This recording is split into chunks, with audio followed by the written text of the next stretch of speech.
They say the heart always knows. But mine didn't. Not then.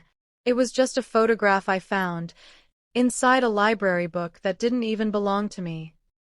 My name is Rachel. I'm a librarian in a quiet town where days repeat like old songs.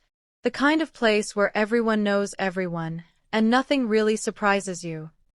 But that day, I was shelving returned books, same as always, when a faded photograph slipped out of one. A girl, smiling under an oak tree, and a boy beside her, his hand barely touching hers. There was something about the way he looked at her. Not staged, not forced. Just real. I don't know why it felt like it belonged to me. I tried finding the owner. I checked the borrower's name, but the system glitched. No ID. No name. Just a blank. So I kept the photo in my drawer. Weeks passed. Then, one rainy evening, a man walked in, tall, kind eyes, carrying a wet umbrella and a worn-out novel. "Is this yours?" he asked, holding out the same book the photo had fallen from. My heart froze. "Did you find anything in it?" he asked casually. I hesitated, then handed him the photograph. He stared at it for a long time.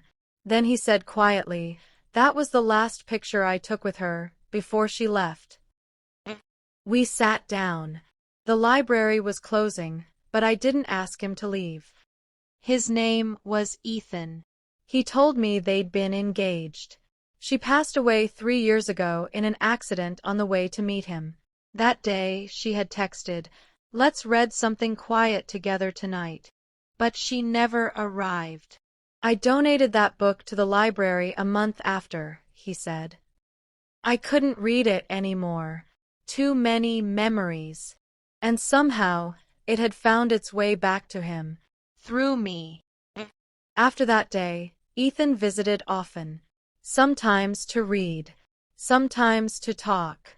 We didn't speak of her much again, but she was always there, in the pauses between our conversations. I didn't fall in love with him because he was broken. I fell in love with the way he still believed. In kindness, in second chances, in silent afternoons spent beside someone who understood. And he never made me feel like I was trying to replace her.